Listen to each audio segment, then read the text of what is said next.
दोस्तों अगर आप भी शहरी क्षेत्र से आते हैं तो सरकार की तरफ से एक बहुत बड़ी अपडेट आप सबके लिए निकल के आ रही है। अगर आपको भी प्रधानमंत्री आवास योजना का लाभ अभी तक नहीं मिला है तो माननीय प्रधानमंत्री के द्वारा ये जो प्रधानमंत्री आवास योजना 2.0 पोर्टल है उसको चालू कर दिया गया है। दोस्तों इस पोर्टल पे केवल वही लोग अप्लाई कर सकते हैं जो शहरी क्षेत्र से आते हैं। ग्रामीण क्षेत्र से आने वालों के लिए अभी पोर्टल चालू नहीं किया गया है। तो अगर आप शहरी क्षेत्र से हैं तो आप घर बैठे प्रधानमंत्री आवास योजना के लिए आप अपना ऑनलाइन पंजीकरण कर सकते हैं। दोस्तों इस वीडियो में हम आपको कंप्लीट जानकारी बताने वाले हैं कि प्रधानमंत्री आवास योजना के लिए आप ऑनलाइन पंजीकरण कैसे करेंगे, कौन कौन से वो डॉक्यूमेंट लगते हैं और साथ में आवेदन करने के बाद ये जो प्रक्रिया है वो क्या रहने वाला है और आवास योजना का लाभ जो है वो आपको कैसे मिलेगा। ये कंप्लीट जानकारी, ये कंप्लीट प्रोसेस हम आपको इस वीडियो में स्टेप बाय स्टेप बताने वाले हैं। दोस्तों वीडियो आपको पसंद आता है तो वीडियो को लाइक जरूर करें, साथ में चैनल को सब्सक्राइब करना ना भूलें ताकि आने वाले वीडियो का जो अपडेट है वो आप तक पहुंचे सबसे पहले। तो चलिए शुरू करते हैं। प्रधानमंत्री आवास योजना हेतु ऑनलाइन अप्लाई करने के लिए आपको क्या करना है, आपको सबसे पहले कोई भी ब्राउजर को आप ओपन कर सकते हैं। अगर आप फायरफॉक्स से ओपन करना चाहते हैं तो वो भी आप कर सकते हैं, अगर आप क्रोम से करना चाहते हैं तो वो भी आप कर सकते हैं। तो चलिए हम गूगल क्रोम को ओपन कर लेते हैं।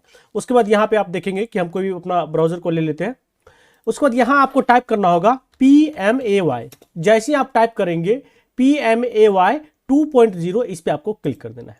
जैसे आप इस पे क्लिक करेंगे तो दोस्तों यहां आप देखेंगे कि कई सारे ऑप्शन आपको देखने को मिल रहा होगा। तो जो फर्स्ट वेबसाइट आपको दिख रहा है PMAY अर्बन 2.0 इस पे आपको क्लिक कर देना है। दोस्तों जैसे आप इस पे क्लिक करेंगे तो यहां आप देखेंगे कि प्रधानमंत्री आवास योजना अर्बन 2.0 का जो ऑफिशियल वेबसाइट है, इस वेबसाइट का जो ऑफिशियल लिंक है इस पोर्टल पे हम आ चुके हैं। दोस्तों यहां आप देख सकते हैं कि कई सारे ऑप्शन देखने को मिल रहा होगा। होम का, scheme guideline, apply for PMAY you, track application, publication, event वगैरह कई सारे ऑप्शन आपको देखने को मिल रहा होगा। दोस्तों अगर आप स्कीम के गाइडलाइन के बारे में आप यहां पे पढ़ना चाहते हैं तो इस पे आप क्लिक करेंगे। जैसे आप इस पे क्लिक करेंगे तो यहां पे आप देखेंगे कि अगर आप हिंदी में पढ़ना चाहते हैं या अंग्रेजी में पढ़ना चाहते हैं तो उस हिसाब से यहां पे आप अपना डाउनलोड कर लेंगे। डाउनलोड करने के बाद यहाँ पे जो प्रोस्पेक्टस है, ये पूरा प्रोस्पेक्टस आपको देखने को मिल रहा होगा कि ये योजना क्या है, सरकार का उद्देश्य क्या है इस योजना को लॉन्च करने के लिए, और भी कई सारे ऑप्शन आपको डिटेल को देखने को मिल रहा होगा। अपना डाउनलोड करके आप पढ़ सकते हैं। तो चलिए हम पुनः बैक आते हैं। उसके बाद यहाँ पे आप देखेंगे कि अप्लाई फॉर PMAY यू 2.0 पर इस पे आपको क्लिक कर देना है। जैसे आप इस पे क्लिक करेंगे तो दोस्तों यहां पे आप देखेंगे कि इंस्ट्रक्शन फॉर दिस यूजर, दोस्तों आपके लिए उद्देश्य है, इसको आप पढ़ लीजिए। यहां पे आप देखेंगे कि अगर आप इस कैटेगरी से अप्लाई करते हैं तो यहाँ पे जो फाइनेंशियल असिस्टेंट है वो 2.5 लाख तक का दिया जाएगा। उसके बाद AHP कैटेगरी है, यहाँ पे आप देखेंगे कि ARH कैटेगरी है, उसके लिए जो क्या क्राइटेरिया है इसके बारे में आप यहाँ पे पढ़ सकते हैं। उसके बाद स्क्रॉल करेंगे, यहाँ पे नीचे आएंगे, यहाँ पे आप देखेंगे कि क्लिक टू प्रोसीड वाले बटन पे आपको क्लिक कर देना है। दोस्तों जैसे आप क्लिक करेंगे तो यहाँ पे आप देखेंगे कि डॉक्यूमेंट रिक्वायर्ड, यहाँ पे हिंदी में और यहाँ पे इंग्लिश में आपको देखने को मिल रहा होगा कि आपको अप्लाई करने से पहले कौन कौन से वो जो डॉक्यूमेंट है वो डॉक्यूमेंट आपको तैयार कर लेना है। दोस्तों यहाँ पे आप देखेंगे कि सबसे पहले आवेदक का आधार विवरण यानी आधार संख्या, आधार के अनुसार नाम और जन्म तिथि। दोस्तों एक चीज याद रखेंगे कि जिन भी परिवार के नाम से आप अप्लाई कर रहे हैं उनके आधार में मोबाइल नंबर का रजिस्टर होना जरूरी है, क्योंकि उसी मोबाइल के ऊपर OTP जाता है। तो आप मोबाइल नंबर को रजिस्ट्रेशन कहीं से भी करवा लेंगे। और अगर आप अपना आधार में मोबाइल नंबर को रजिस्टर पहले से करवा रखे हैं और आपको नहीं पता है कि कौन सा नंबर है, तो उसके लिए आप यहाँ पे आप नया ब्राउजर को ओपन करेंगे, UIDAI को सर्च करेंगे। उसके बाद यहाँ पे आप इंग्लिश को अपना सेलेक्ट कर लेंगे। उसके बाद यहाँ पे आप देखेंगे कि डाउनलोड आधार वाले बटन पे क्लिक करेंगे और उसके बाद यहाँ पे आप डैशबोर्ड वाले बटन पे क्लिक करके यहाँ पे चेक आधार वैलिडिटी वाले बटन पे क्लिक करके यहाँ पे जो भी आधार नंबर होगा उस आधार नंबर को यहाँ पे टाइप करेंगे, कैप्चा को टाइप करेंगे और प्रोसीड वाले बटन पे क्लिक करेंगे।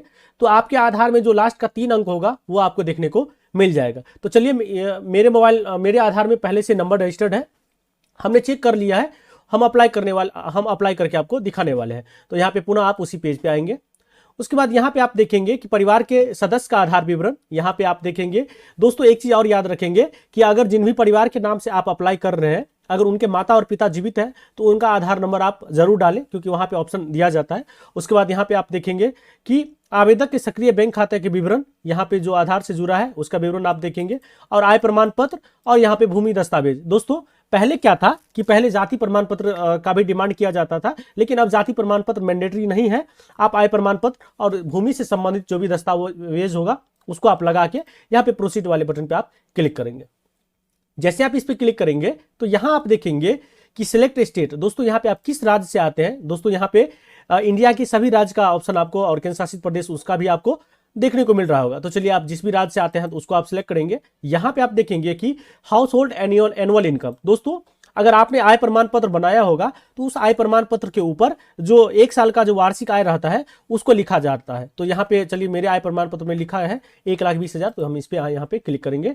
यहाँ पे सिलेक्ट मिशन कंपोनेंट में यहाँ पे देखेंगे कि BLC, AHF और IASS। दोस्तों BLC हुआ कि अगर आपके पास अपना जमीन है और किसी प्रकार का कच्चा घर है तो उसके लिए आप यहाँ पे BLC को आप सिलेक्ट करेंगे नया हाउस होल्ड कनेक्शन के लिए। तो ज्यादातर स्थिति में ये BLC को ही आप सिलेक्ट करेंगे। और यहाँ पे आप देखेंगे कि डू यू ओन अ पक्का हाउस एनीवेयर इन इंडिया। अगर आपके पास पक्का हाउस है इंडिया में कहीं भी तो आप इसको यस करेंगे, अन्यथा आप इसको नो करेंगे। उसके बाद ये have you avail benefit under the any housing scheme central और state government in the past 20 year. आपको 20 साल के अंदर किसी भी प्रकार का हाउस से संबंधित जो बेनिफिट है उसको दिया गया है, या अगर इससे पहले आप आवास का लाभ लिए हैं तो यस करेंगे, अन्यथा आप इसको नो करेंगे और चेक एलिजिबिलिटी वाले बटन पे क्लिक करेंगे। जैसे आप इस पे क्लिक करेंगे यहाँ पे आपको आधार नंबर को टाइप करना होगा। दोस्तों उसी आधार नंबर को आप टाइप करेंगे जिनके फैमिली में मतलब फैमिली हेड के नाम से आप आवेदन करना चाहते हैं। तो यहाँ पे आप उसका आधार नंबर को टाइप करेंगे और आधार में जो नाम होगा उसको आप यहाँ पे टाइप करेंगे। टाइप करने के बाद यहाँ पे टिक मार्क जो ऑप्शन दिख रहा है इस पे आप क्लिक करेंगे और जनरेट OTP वाले बटन पे क्लिक करेंगे। चलिए ये सब हम टाइप करके जनरेट OTP वाले बटन पे क्लिक करते हैं। जैसे ही आप जनरेट OTP वाले बटन पे क्लिक करेंगे आपके मोबाइल पे OTP गया होगा, उस OTP को यहाँ पे आपको फिलअप कर देना है। चलिए मेरे मोबाइल पे OTP आ चुका है, हम OTP को फिलअप करने वाले हैं। OTP को फिलअप करने के बाद सबमिट वाले बटन पे आपको क्लिक कर देना है। दोस्तों जैसे ही आप सबमिट वाले बटन पे क्लिक करेंगे आपको कुछ देर वेट कर लेना है। दोस्तों ये जो पोर्टल है ये थोड़ा स्लो है, तो हम यहाँ पे ओके वाले बटन पे क्लिक करते हैं।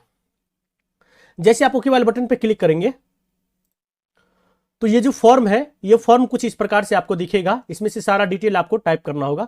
दोस्तों यहाँ पे आप देखेंगे कि नाम और आधार नंबर आपका पहले से फिलअप रहेगा और जो भी आपके आधार में जन्म तिथि होगा वो जन्म तिथि ऑटोमेटिक यहाँ पे डाटा आपका आधार से उठा लेगा, जो भी आपका जन्म तिथि होगा। यहाँ पे पैन कार्ड नंबर यहाँ पे आप देखेंगे कि यहाँ पे स्टार मार्क नहीं लगा हुआ है। अगर आप देना चाहते हैं तो पैन कार्ड नंबर को आप दे सकते हैं, अन्यथा आप इसको छोड़ भी सकते हैं, वो मैंडेटरी नहीं है। याद रखेंगे कि जिसमें स्टार मार्क है उसी डाटा को आपको फिलअप करना है, अन्यथा आप उसको छोड़ सकते हैं। यहाँ पे आप मोबाइल नंबर को फिलअप करेंगे। दोस्तों जो भी मोबाइल नंबर आप देना चाहते हैं उसको टाइप करेंगे। यहाँ पे आप देखेंगे कि जेंडर में जो भी है महिला पुरुष वगैरह जो भी है उसको आप सिलेक्ट कर लेंगे। वैवाहिक स्थिति में यहाँ पे देखेंगे कि मैरिड है कि अनमैरिड है, उसको आप यहाँ पे सिलेक्ट करेंगे। उसके बाद यहाँ पे आप देखेंगे कि father name as per the Aadhaar. दोस्तों यहाँ पे आपको अपने पिता का नाम भी आपको देना होगा। दोस्तों अगर जीवित हैं तो यहाँ पे श्री करके करेंगे, अन्यथा अगर पिताजी की मृत्यु हो चुका है तो यहाँ पे आप स्वर्गीय करके यहाँ पे आप आगे बढ़ सकते हैं। यहाँ पे केवल नाम मांगेगा, आपसे आधार नंबर नहीं पूछेगा। लेकिन अगर आप श्री जैसे करते हैं तो यहाँ पे उनका नाम और उनका आधार नंबर यहाँ पे आपको फिलअप करना होगा। Mother name as per the Aadhaar, यहाँ पे आप देखेंगे सेम वही कि अगर जीवित है तो यहाँ पे आप श्रीमती करेंगे, उनका नाम को टाइप करेंगे और आधार नंबर को यहाँ पे टाइप करेंगे। दोस्तों यहाँ पे आप देखेंगे कि एम्प्लॉयमेंट स्टेटस का ऑप्शन आपको दिख रहा होगा। दोस्तों अगर आप एम्प्लॉयड है तो यहाँ पे आप एम्प्लॉयड सेलेक्ट करेंगे, नॉट एम्प्लॉयड है तो यहाँ पे आप नॉट एम्प्लॉयड सेलेक्ट करेंगे। यानी अगर आपके पास रोजगार है तो यहाँ पे आप किस प्रकार का रोजगार है उसको आप सेलेक्ट करेंगे, अन्यथा आप इसको नॉट एम्प्लॉयड करके आप आगे बढ़ सकते हैं। उसके बाद यहाँ पे आप देखेंगे कि रिलीजन का ऑप्शन आपको दिख रहा होगा। दोस्तों किस धर्म से आप आते हैं उसको आप यहाँ पे सिलेक्ट कर लेंगे। उसके बाद कैटेगरी आपका कौन सा है। दोस्तों याद रखेंगे कि केंद्र सरकार में आपका जो भी बिहार में जो या जिस भी स्टेट में कैटेगरी वाइज है उसको नहीं डिसाइड किया गया है, यानी केंद्र सरकार में जो कैटेगरी है उसको निर्धारित किया गया है, जनरल, SC, ST और OBC। तो यहाँ पे केवल आपको 4 ऑप्शन ही आपको देखने को मिल रहा होगा। तो यहाँ पे आप अपना कैटेगरी को उस हिसाब से सिलेक्ट करेंगे। यहाँ पे आप देखेंगे कि एजुकेशनल क्वालिफिकेशन में यहाँ पे आपको सिलेक्ट कर लेना है कि नॉट एजुकेशन, किस प्रकार की आपके पास शिक्षा है। अगर आप मैट्रिक है नहीं है वगैरह, अगर आप नहीं पढ़े हैं तो यहाँ पे नो एजुकेशन को सिलेक्ट करेंगे। उसके बाद यहाँ पे आप देखेंगे कि लिखा है कि do you belong to a beneficiary of PM Samman Nidhi या building and construction worker, anganwadi worker या PM विश्वकर्मा, सफाई कर्मी वगैरह, किसी प्रकार का लाभ आपको मिला है इन सब में से। दोस्तों यहाँ पे अगर आप प्रधानमंत्री सम्मान निधि का पैसा लेते हैं या अगर आपके पास लेबर कार्ड बना होगा या आंगनबाड़ी वर्कर है या किसी प्रकार का PM विश्वकर्मा योजना का लाभ आपको मिला है तो यहाँ पे आप यस करेंगे, अन्यथा आप इसको नो करेंगे। जैसे ही ये सारा डाटा फिलअप करेंगे, सारा डाटा को फिलअप करने के बाद यहां पे आप देखेंगे कि सेव एंड कंटिन्यू वाले बटन पे आपको क्लिक करना होगा। जैसे ही आप सेव एंड कंटिन्यू वाले बटन पे आप क्लिक करेंगे तो ये आपको अगले पेज पे आपको लेके जाएगा। यहाँ पे आप देखेंगे कि रिकॉर्ड सेव सक्सेसफुली, हमें ओके वाले बटन पे क्लिक कर देना है। जैसे आप ओके वाले बटन पे आप क्लिक करेंगे तो यहाँ पे आप देखेंगे कि फैमिली मेंबर का डिटेल आपको देना होगा। दोस्तों अगर आपके परिवार में जो भी सदस्य है उनका नाम आप देना चाहते हैं तो यहाँ पे आप बारी बारी से नाम, डेट ऑफ बर्थ और यहाँ पे किस प्रकार का आपका संबंध है और यहाँ पे जेंडर कौन सा है, तो यहाँ पे आधार नंबर और यहाँ पे उनका जो ऑक्यूपेशन है यानी पेशा है, किस प्रकार का स्टूडेंट है, जॉब कर रहे हैं, क्या है, उस हिसाब से आप यहाँ पे सिलेक्ट कर लेंगे। सारा डाटा आप यहाँ पे ऐड कर करके आप अपना को सिलेक्ट कर लेंगे। दोस्तों ये सभी डाटा फिलअप करने के बाद जैसे ही आप सेव एंड कंटिन्यू वाले बटन पे क्लिक करेंगे फैमिली मेंबर का डिटेल फिलअप करने के बाद, तो यहाँ पे लिखा आएगा कि रिकॉर्ड सेव सक्सेसफुली, हमें ओके वाले बटन पे क्लिक कर देना है। दोस्तों अब यहाँ पे आप देखेंगे कि हाउस होल्ड डिटेल, यहाँ पे आप देखेंगे कि यहाँ पे आपको आय प्रमाण पत्र आपको एक अपलोड करना होगा। दोस्तों हमने आपको पहले ही बता दिया था कि आय प्रमाण पत्र जरूरी है। पहले जाति प्रमाण पत्र लगता था लेकिन अब यहाँ पे उनको हटा दिया गया है, अब केवल आय प्रमाण पत्र लगा सकते हैं। तो चलिए हम आय प्रमाण पत्र को अपलोड कर देते हैं। अब यहाँ आप देखेंगे कि यहाँ पे आय प्रमाण पत्र अपलोड करने के बाद यहाँ पे आप देखेंगे कि यहाँ आपसे पूछा जा रहा है कि आप यहाँ पे किस इस शहर में या इस कस्बे में कितने दिनों से रह रहे हैं। तो यहाँ पे आप देखेंगे यहाँ पे ऑप्शन दिख रहा होगा 1 से 3 साल, 3 से 5 साल, 8 से 10 साल, आप अपने हिसाब से उसको सेलेक्ट कर लेंगे। यहाँ पे आप देखेंगे कि घर का स्वामित्व में कैसा है, आपके पास अपना है, किराया है या आपके पास घर नहीं है। तो चलिए यहाँ पे मेरे पास अपना है। उसके बाद यहाँ पे आप देखेंगे कि पक्का है, सेमी कच्चा है या कच्चा है। तो चलिए हम यहाँ पे कच्चा को सिलेक्ट कर लेते हैं क्योंकि मेरे पास कच्चा घर है।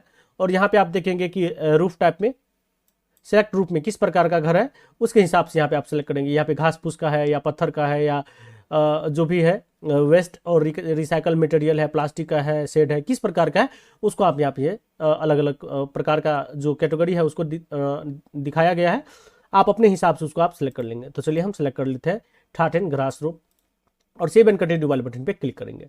जैसे ही आप सेव एंड कंटिन्यू वाले बटन पे क्लिक करेंगे तो यहाँ पे आप देखेंगे कि रिकॉर्ड सेव सक्सेसफुली, हमें ओके वाले बटन पे क्लिक कर देना है। जैसे ओके वाले बटन पे क्लिक करेंगे तो यहाँ पे आपसे पूछा जाएगा हाउस या फ्लैट नंबर। तो जो भी आपका यहाँ पे फ्लैट नंबर होगा उसको आप यहाँ पे आप मेंशन करेंगे। चलिए हम उसको मेंशन कर देते हैं। यहाँ पे जो भी आपका गली होगा उसको आप मेंशन करेंगे। यहाँ पे जिस भी राज्य से आप आते हैं उसको आप सिलेक्ट करेंगे। यहाँ पे जो भी आपका जिला पड़ता है उसको आप सिलेक्ट करेंगे। जो भी आपके सिटी पड़ता है उसको आप सिलेक्ट करेंगे। यहाँ पे पिन कोड को यहाँ पे सिलेक्ट करेंगे। उसके बाद यहाँ पे आप देखेंगे कि ये जो आपका जो प्रेजेंट एड्रेस है और परमानेंट एड्रेस दोनों सेम है तो इसको आप टिक मार्क लगाएंगे, अन्यथा आप इसको छोड़ सकते हैं। यहाँ पे आप अगर आपका प्रेजेंट एड्रेस और परमानेंट एड्रेस दोनों अलग है तो यहाँ पे आप प्रेजेंट एड्रेस को टाइप करेंगे और यहाँ पे परमानेंट एड्रेस को टाइप करेंगे। अगर दोनों एक है तो इसको आप टिक मार्क लगा देंगे। स्क्रॉल करके नीचे आएंगे, यहाँ आप देखेंगे कि आप वैधानिक शहर यूएलबी के बाहर रहते हैं लेकिन औद्योगिक विकास क्षेत्र या विकास प्राधिकरण, शहरी विकास प्राधिकार या राज्य कानून के तहत ऐसे किसी प्राधिकार के अंतर्गत विकास के भीतर रहते हैं। यहाँ पे अगर आप हैं तो आप यस करेंगे, अगर नहीं है तो यहाँ पे आप नो करेंगे। पुनः आपको यहाँ पे हाउस नंबर, स्टेट आपका पहले से सिलेक्टेड रहेगा। जिस भी जिला से आप आते हैं उसको आप सिलेक्ट करेंगे, सिटी को सिलेक्ट करेंगे, पिन कोड को टाइप करेंगे और यहाँ पे आप देखेंगे कि जमीन से संबंधित जो आपका जो डॉक्यूमेंट है उसको आपको अपलोड करना होगा। लैंड डिटेल आपको अपलोड करना होगा। दोस्तों आप केवाला भी अपलोड कर सकते हैं, खतियानी भी अपलोड कर सकते हैं। या आपके पास किस प्रकार की जमीन है और उस जमीन से संबंधित जो आपके पास जो भी कागजात होगा उसको यहाँ पे आप सिलेक्ट कर लेंगे। तो चलिए ये सब डाटा को हम अपलोड कर देते हैं। अपलोड करने के बाद और फिलअप करने के बाद हम सेव एंड नेक्स्ट वाले बटन, सेव एंड कंटिन्यू वाले बटन पे क्लिक करते हैं। जैसे ही सभी डाटा को आप फिलअप करके सेव एंड नेक्स्ट वाले बटन पे आप क्लिक करेंगे तो यहाँ आपसे आपका बैंक का डिटेल आपसे पूछा जाएगा। दोस्तों अगर आपके पास जो भी बैंक का डिटेल है उस डिटेल को यहाँ पे आप टाइप करेंगे। यहाँ पे आपको अकाउंट नंबर को टाइप करना होगा, अकाउंट नंबर को कंफर्म करना होगा, IFSC कोड को टाइप करेंगे। जैसे ही यहाँ पे आप बैंक अकाउंट नंबर को टाइप करेंगे, कंफर्म करेंगे, IFSC कोड को टाइप करेंगे और गेट बैंक डिटेल पे क्लिक करेंगे तो यहाँ पे आपका बैंक का नाम और यहाँ पे आपका शाखा का नाम आ जाएगा ऑटोमेटिक। तो यहाँ पे देख सकते हैं कि हमारा अकाउंट डिटेल भी वेरीफाई हो चुका है।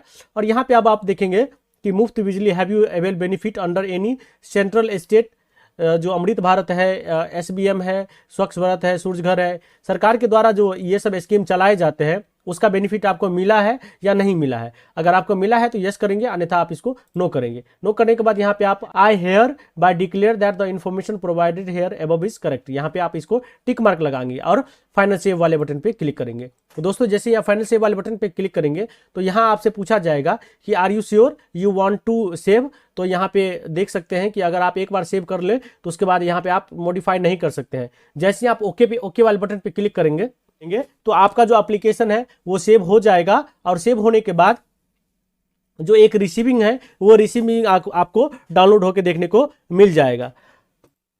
तो इस प्रकार से आप प्रधानमंत्री आवास योजना शहरी के लिए आप अपना ऑनलाइन पंजीकरण करेंगे और कौन कौन से वो डॉक्यूमेंट लगते हैं उसके बारे में भी हमने आपको पहले ही बता दिया है। दोस्तों, अगर आपके मन में किसी प्रकार का कोई प्रश्न है आवास योजना से संबंधित, साथ में इसका लाभ कैसे मिलेगा, तो आप कमेंट सेक्शन में अपना सवाल जरूर पूछें। हम उसके ऊपर भी आपको जल्द ही जवाब दे देंगे कि इसका लाभ आपको कैसे मिलेगा। दोस्तों, एक वीडियो में सब कुछ कवर करना संभव नहीं है क्योंकि वीडियो बहुत लंबा हो जाएगा। तो नेक्स्ट वीडियो में हम आपको जरूर बताएंगे कि आवेदन करने के बाद आपको क्या करना है और कितने दिनों के बाद इसका जो लाभ है वो लाभ आपको दिया जाएगा। तो इस वीडियो में इतना ही। तो चलिए मिलते हैं अगले वीडियो में, तब तक के लिए जय हिंद, जय भारत।